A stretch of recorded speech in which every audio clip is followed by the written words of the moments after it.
의지의 긍정으로서의 생식이라는 제목으로 말씀드리겠습니다. 쇼펜하우어는 의지가 생명현상의 본질이고 신체는 모든 객관들 중 이것만 유일하게 의지인 동시에 표상이라고 보았습니다. 다시 말해서 내 의지대로 움직이는 유일한 표상인 것입니다.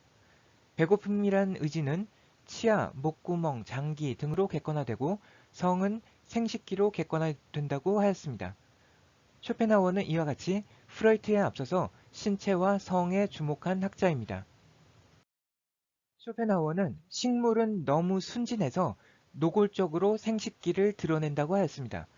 그것은 곧 생식의 의지를 드러내서 객관화한 것입니다.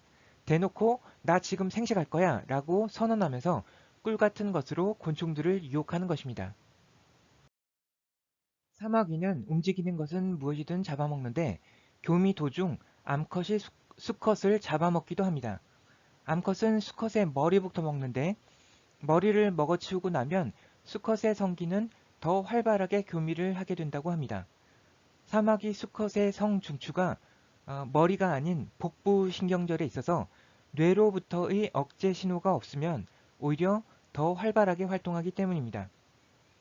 여기서 사마귀 수컷의 생식에 대한 의지는 근본적으로 뇌가 아닌 생식기와 그것을 관장하는 복부 신경절에 있음을 알 수 있습니다.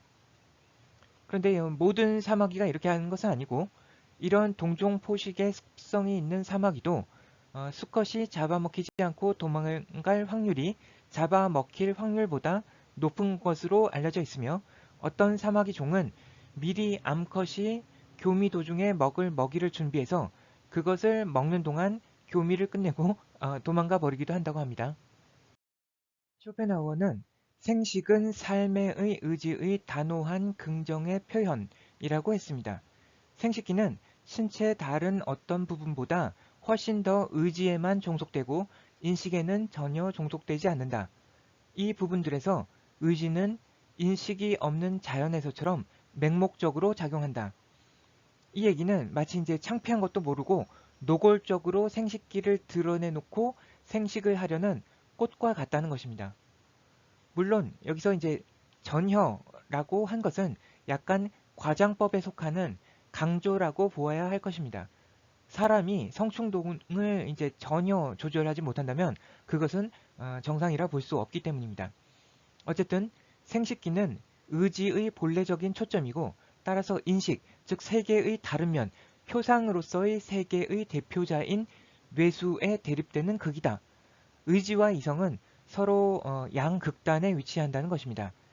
사마귀의 생식기와 뇌의 관계가 이러한 관점을 지지한다고 볼 수 있을 것입니다. 남성의 생식 의지는 충동적이고 맹목적이고 이기적입니다. 이와 같은 사실은 남성은 자기 욕구 만족을 위해서 강간과 같은 폭력과 범죄를 저지르기도 하는 것에서 현저히 드러납니다. 때로는 너무 노골적이어서 숭배의 대상이 되기도 하는데 근본적으로는 맹목적이고 순수한 의지이기 때문입니다. 쇼펜하우어는 아담을 삶의 긍정의 대표자로 보았습니다. 요간한다 영혼의 자서전이란 책에서 뱀은 척추가 가지고 있는 생식을 위한 힘이라고 보았고 여기서 발생하는 원죄는 이기적 유전자가 가지는 이기심에 해당할 것입니다. 사실상 이기적 유전자도 생존을 위한 맹목적이고 순수한 의지를 가질 뿐입니다. 피카소가 다람쥐를 이렇게 그리니까 어떤 부자가 선 4개로 여자를 그리면 많은 돈을 주겠다고 해서 나온 작품이 이것입니다. 실제 뭐 돈을 받았는지는 모르겠습니다. 이것이 남자가 여자를 어떻게 생각하는지에 대해 시간과 공간을 초월한 이념을 드러내었다고 생각합니다. 이것을 어느 시간, 어느 공간에 있는 남자에게 보여준다고 하더라도 이 그림이 여자를 객관화했다는데 동일한 결론을 얻을 것입니다. 여자를 노골적으로 성의 대상으로 표현한 것으로 볼 수도 있지만 예술 작품이 담고 있는 시 공간의 초월성 때문에 미적 관조를 가능하게 해서 저속하거나 음란하다는 느낌은 거의 없다고 저는 개인적으로 느낍니다. 뭐 어쨌든 결론은 이것이 여자이고 남성은 충동적, 맹목적, 이기적으로 여자를 취하려 한다는 것입니다. 생식기가 성의 의지가 객관화된 것이라면 여성의 성감대 분포로 볼 때 여성의 생식 의지는 분산되어 있다고 볼 수 있습니다. 그래서 여성은 쉽게 오르가즘을 느끼기 힘든 것입니다. 맞추어야 할 퍼즐 조각들이 많기 때문입니다. 진화적으로는 포유류 이상의 암컷만이 오르가즘을 느낀다고 합니다. 따라서 여성은 삶의 의지를 긍정하는데 남성보다 소극적 혹은 신중하다고 볼 수도 있을 것입니다. 하지만 성경에서는 아담이 먼저 사과를 먹은 것이 아니라 이브가 먼저 먹은 것으로 되어 있으니 삶의 의지를 긍정하는 데 있어서의 질적인 차이는 없는 것일지도 모릅니다. 어쨌든 중요한 것은 남성과 여성의 비대칭성이 존재한다는 것이고 그 비대칭성은 정자와 난자에서 극명하게 드러난다고 볼 수 있습니다. 2014년에 우머나이저라는 기계가 나왔습니다. 저는 이것이 중요한 역사적 사건이라고 생각하는데 이제까지는 성감대가 이루는 네트워크 구조에 있어서 남성은 집중적인 반면에 뭐 이런 식이겠죠. 여성은 분산적이라서 여성은 혼자서 오르가즘을 느끼기가 힘든 것으로 알려져 있었고 따라서 남성의 종속적인 부분이 많은 걸로 생각되었습니다. 여자의 몸은 남자가 남자가 연주해야 되는 악기와 같다는 비유가 있는데 남자가 주체가 되고 여자는 그에 따르는 수동적인 객체로 보는 것입니다. 그런데 이 기계로 자극하면 아주 쉽게 여성이 오르가즘을 느낄 수 있다고 합니다. 최소한 오르가즘이란 측면에 있어서는 여성도 남성만큼 독립적이라는 것이 밝혀진 것입니다.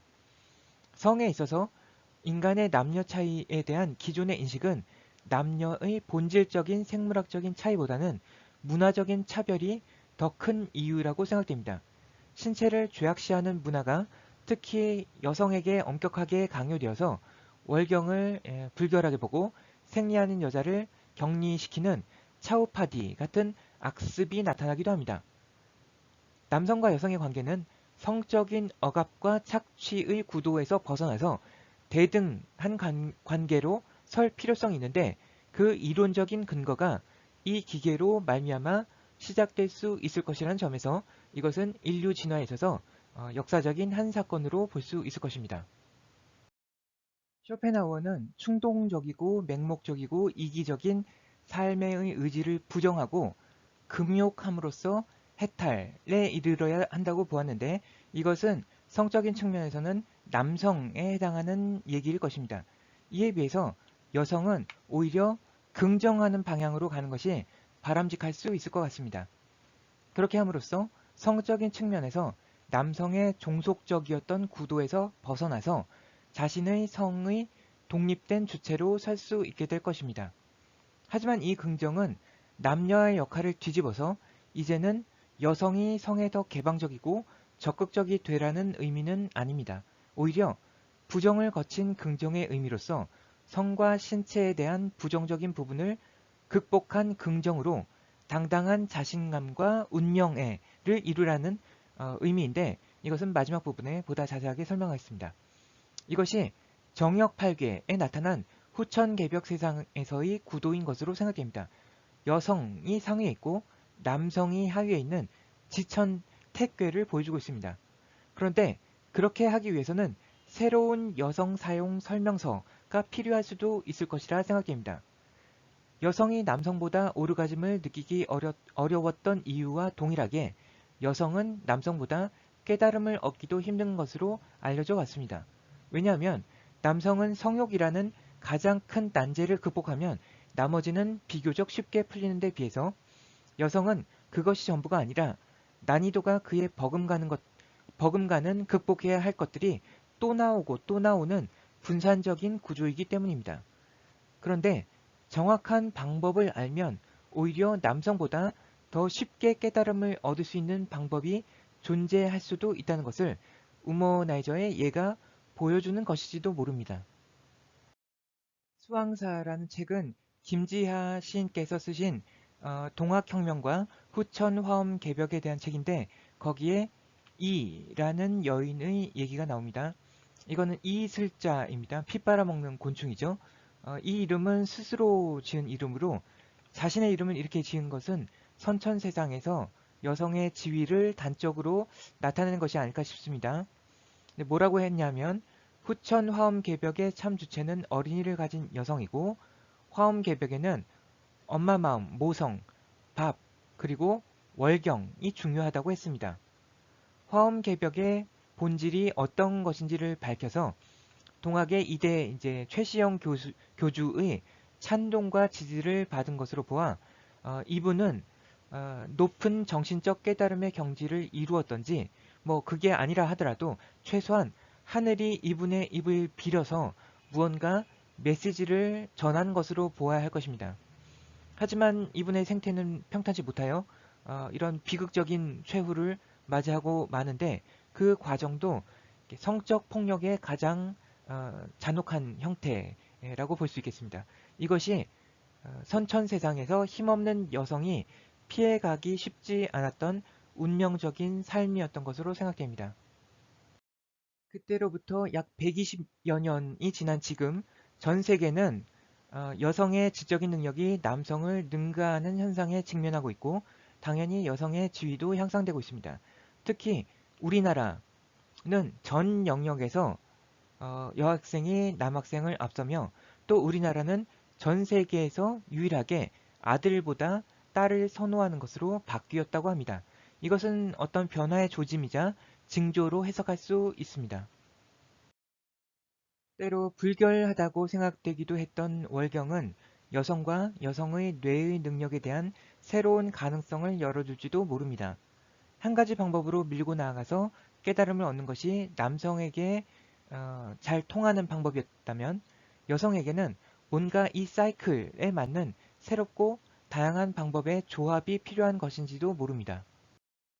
하나의 가능성으로서 후천개벽 시대에 임신한 여성을 위한 명상법은 다음과 같은 내용들을 담고 있을 수도 있습니다. 신체는 의지면서 표상인데 태아는 분명히 엄마 신체의 일부로서 존재하는 시기가 있습니다. 모성보다 더 강한 의지와 힘이 아마도 이 세상에 존재하지는 않을 것이기 때문에 이를 미적으로 관조하는 것은 초월에 이르는 가장 쉬운 길이 될지도 모릅니다. 임신 중에는 당 엔진에서 지방 엔진으로의 전환이 일어나는데 먹는 음식, 밥을 조절함으로써 이러한 변화에 순응하고 긍정적인 효과를 증폭시킬 수 있을 것입니다. 이러한 것들은 태교와 자아실현을 동시에 이루는 길이 될 수 있을 것이고 설사 이 방법을 통해서 엄마들 모두가 깨달음을 얻지는 못한다고 하더라도 임신 중 아이에게 긍정적인 영향을 미쳐서 더 훌륭한 사회 구성원을 생산해 내게 되면 그것이 곧 임신한 여성이 후천개벽의 참 주체가 되는 것으로 볼 수 있을 것입니다. 성이란 전형적인 음양 분화의 형식을 따릅니다. 처음에 성을 알게 되었을 때 어떻게 알게 되었는가가 중요합니다. 처음 인식이 각인되어 계속 영향을 미치기 때문에 첫 단추를 어떻게 끼는가가 중요한 것입니다.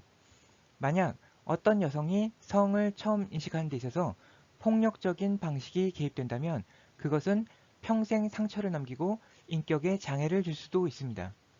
종이 한 장을 자를 때 서로 다른 절단선의 패턴을 남기는 다양한 가위들이 있다고 칩시다. 그 중에서 만약 폭력이라 이름 붙은 가위로 잘라서 그에 따른 절단선이 생겼다면 그것은 영원히 각인될 수 있습니다. 여성의 여성적인 정체성은 의식에 남고 여성 인격의 남성적인 부분인 아니무스는 무의식으로 감추어지는데 이 둘은 서로 만날 수 없게 되어 있습니다. 따라서 현실에서 아니무스를 대신할 대상을 찾게 되고 완벽하지는 않더라도 절단면이 보다 많이 일치하는 사람이나 행위에 이끌리게 될 확률이 높습니다. 과거 성에 대한 처음 인식이 계속 현실에서의 이상형이나 성적 취향에 영향을 미치게 되는 것입니다. 폭력적인 부분은 당연히 혐오의 대상이 되겠지만 이미 고정된 절단면에 맞는 짝이 그 범주에 해당하는 것이라면 평소에는 혐오하다가 성적인 의지가 발동될 때에는 오히려 끌리는 자신 내부에 있는 이중적인 모순성에 직면하게 될 것이고 이는 인격 형성에 매우 부정적인 영향을 미칠 가능성이 큽니다. 자기 자신을 긍정하지 못하고 부정함으로써 자존감과 자신감이 낮아질 것입니다. 따라서 이러한 구도에서 해방될 필요가 있는데 이는 니체가 얘기하는 디오니소스적인 긍정이 해결책이 될 수 있을 것으로 생각됩니다. 아예 안 일어났다면 좋았겠지만 이미 일어나서 바꿀 수 없는 일이라면 그것을 비극으로 받아들이고 디오니소스적으로 긍정하면서 극복해야 하는 것입니다. 그것이 곧 니체가 얘기한 초인이라고 생각됩니다.